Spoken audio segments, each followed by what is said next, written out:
Hey y'all, Jedi Fuka here. How's it going? Today we got another Dragonheir video. Right now we're gonna be doing stage 60 of Feywilds. I got a pre-recorded video to show you my boss fight on there. I did do a full video like beginning to the end of the entire stage, but it was too long. I just wanted to get a video that gets straight to the point, shows you guys my team. So for starters, real quick, going over everyone. I've kind of showed this a little bit before, but not to higher stage, still shows it in action. Have Gardas, the top left there. He is doing a resistance aura for us, giving everyone extra 40 resistance. Right next to him is Voresh. We're getting as attack champion, giving us extra utility and heal. And the bottom three champions, we have them positioned away for a reason. As you just saw there, the boss does a little AoE attack that's going to hit the biggest group of enemies. So for us, it hits those three. Our high resistance on those champions and survivability makes it so they can take those hits with no issue, while Gardas and Voresh are just kind of safely tucked away in the top left up there. I'll kind of let this fight go through, and then I want to show you guys some things that are going to help you get through this outside of just building your characters. You do need resistance on here. As you'll see, we're getting lots of good resistance against those poisons. He does land a few, not too many. A few characters that can be replaced. So Gardas, if you don't have him, you don't have the resistance aura, you can change him out. However, it's just going to make it a little harder to get resistance up. At the end of the video, I'm going to show you a few things that are going to help you get resistance even higher. I think for the most part, if you can get around the 120 resistance mark, you should be okay. If you can get around the 120 and you're still having issues, along with food, of course, about 140, if you're still having issues, you just push it up another 10 or 20 more after that each time as you get closer, and then you'll see if you're getting close enough to beat the boss. I do have Eric here as my DPS. He is the free legendary you get for beating the purple dragon. If you haven't made it that far and you're still pushing Feywilds, you can use any other DPS to take his place. He's just a really good single target DPS. The adventurer is also good to slot in right there. This is one of the few times I finally stopped using the adventurer because I just have other options that are working better for me. Your tank, you can use any other tank. I have done runs against her using the Muddy Demon Furbath, I think that's how you say his name, or Furbar, something like that. He's pretty good too, but you do need to make sure you build him up good enough to get through her fight if you're going to use him. Same thing with any of the tanks. I use Hixandra as my healer, which I'll see in all my other videos. She's a really good healer. There are better options if you pulled any of the epics or legendaries that have healing that you could easily replace her with. But if you don't have any of those, she's free. She works good in this fight. Voresh can be replaced by any other. I'd say a secondary healer is probably best. That way you can help keep your team alive. The reason being is since you have the team grouped up apart like this, you'll see Hixandra sometimes heals the bottom three groups, sometimes heals the top two groups, so not everyone is always receiving the heal. So if you have a secondary healer, you can still keep your heals up enough to keep everyone alive.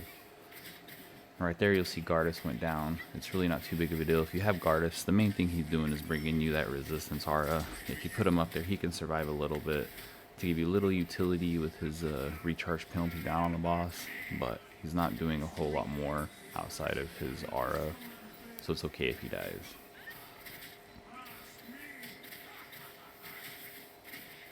So now you see that was the run, took her down. It's a few times our health gets a little low, a little touchy, but it's alright as long as you got that resistance up and you got enough survivability, you're good to go. Real quick, a few things to go over now that we jump back over in the game. If you go to your Psycore here, your elemental affinity, this place is actually pretty important. If you guys haven't been paying attention to this, you need to actually make sure you watch what you're upgrading. For the first couple levels, I'd say just upgrade all of this because they're cheap. Once you get in here, you want to pay attention to what teams you're using. So I mostly use Fire Radiance and Poison Ice.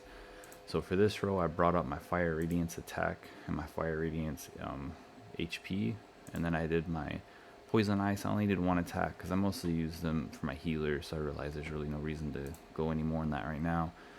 Although for later stages I'll need to, because I need to build a team for them. And then we added the HP boost. This row, once you get here, this is where it's super important. It can help you with Grave of Rot and Feywild stages, and we have the resistance added. So as you can see, I get a plus 50 resistance for my Fire Radiance heroes, and I get plus 20 for my Poison Ice, which is a big bump. So if you're having issues with resistance, come in here and focus right here, get your resistance up. Although, make sure it's what your account needs. If you're doing something where you have plenty of resistance but you need accuracy, then you can come in here and focus on accuracy, and also just pay attention to the element depending on what type of team you're using. The way this works is whenever you do your 3-person bonus, everything in here is going to add to that bonus. So you want to make sure that it's going to be for the teams that you want. So if you do Fire Radiance, you do a 3-person bonus, you're getting that Fire Radiance added to your entire team for your Fire Radiance characters, of course. Going into characters in here, like I said, you could use the Adventurer to replace Eric, but Eric already beat the campaign, so that's what I'm using right now. He's my only legendary, the one you get for free. I like him, he's really good. I got him set up, you'll see his resistance is low, it's only 85. So what you gotta remember when you're looking at that is I'm getting the resistance aura from Gardas, which is another 40. My elemental affinity is giving me another 50 resistance, so his resistance is a lot higher than that. And then we also use the food that offers 20 resistance. I may not even need the food given how much other bonuses I have, but I still use it anyways. So I have him in the Executioner gear. If you haven't been able to farm legendary gear, you should be able to do this in epic gear just fine. Right now he's in an attack chest. If you are having issues with survivability on your DPS, just change this to an HP or defense, whichever one you need to keep that up there. I do him in some crit rate, get his crit rate up.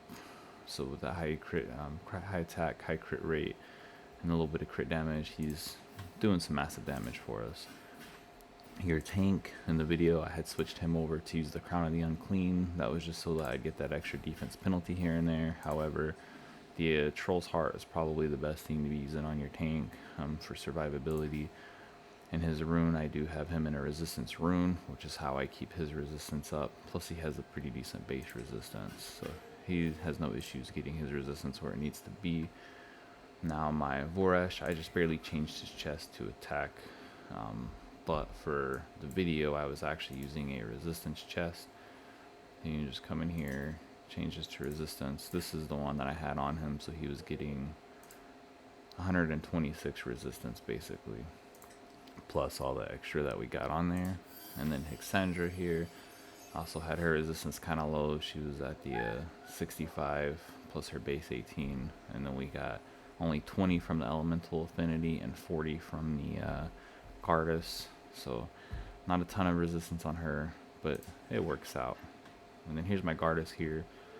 He's not very good as far as survivability goes, so that's why I kept him in the top left. His resistance is only 123 plus his 40 bonus plus 20 from the elemental affinity, so his resistance is pretty good. I don't have him past the 90, so I couldn't use a resistance rune, so because of that I did a resistance chest. If you want him to survive, to get a little extra damage and a little extra utility out of his kit, then you want to go with like a HP or defense chest, but then you're going to be needing to find your resistance substats or using these resistance gears that give you that plus 40 bonus, so that way you can keep it up. So anyways guys, that's it for the video. That's my Feywild's boss team that I've been using. As you see, we just got through 60. When I get to 70, I might do like a quick video for you guys. I said before, I did make a full video of doing all of Feywild's from the small fights all the way to the boss, but it was like 20 minutes long. So if you guys want to see that, let me know in the comments. I might post it. But for the most part, I just want to give you a short video showing you that. Thanks for your time. Have a good one, guys.